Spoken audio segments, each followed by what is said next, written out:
Boa tarde, pessoal. Então vamos a mais uma videoaula aqui do canal MLink TI. Hoje eu vou ensinar como é que cria classe e objeto dentro do NetBeans. Assumindo que o projeto já está criado, tá certo? Eu clico sobre o projeto, tem a opção aqui de novo, classe Java. Vou selecionar a classe Java, vou dar um nome para essa classe, vou chamar ela de ponto. Vou dar um nome do pacote aqui, segunda aula, tá? Vou colocar só segunda e vou dar um finalizar.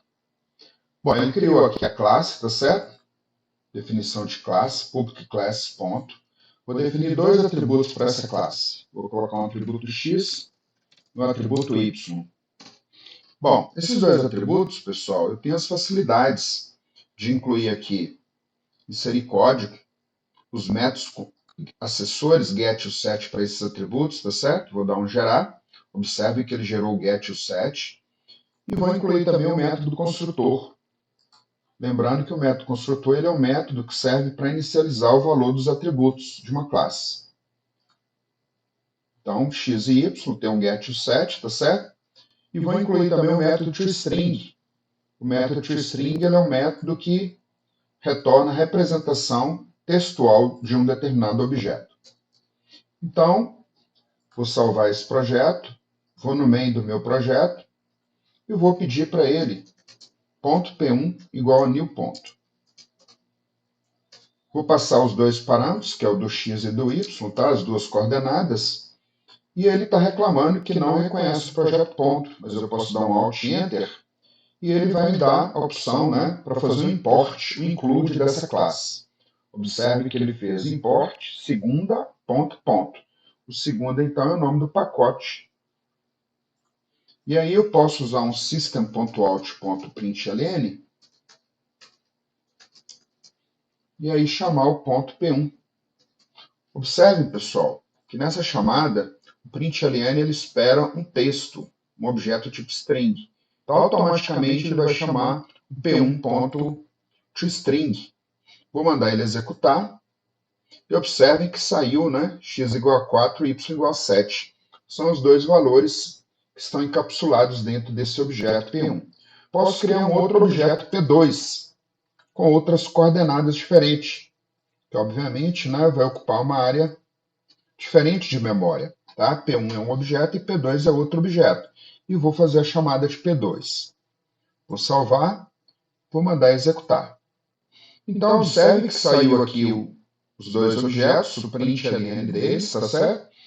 Mas ficou meio estranho, porque eu não sei quem é P1 e quem é P2, tá?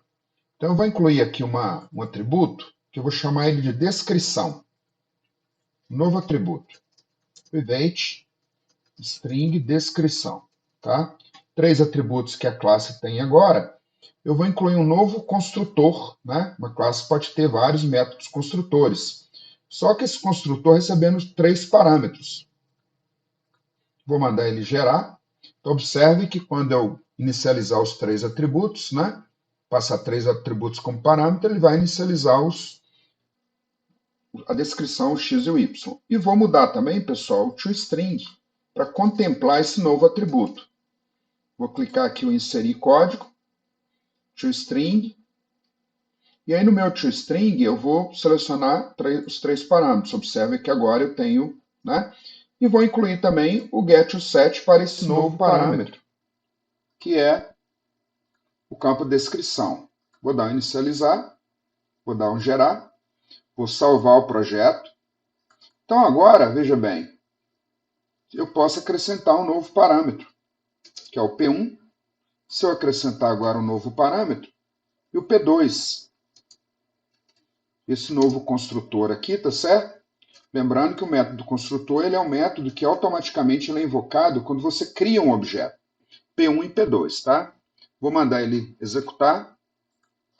Observe que agora, né, eu tenho aqui 2 objetos criados, sendo que esse primeiro é o P1 e o segundo é o P2, tá?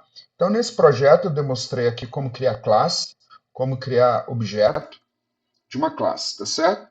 No próximo vídeo eu vou mostrar como criar métodos de instância e aprofundar um pouco mais nesse exemplo. Então vamos ficando por aqui, um abraço e até a próxima.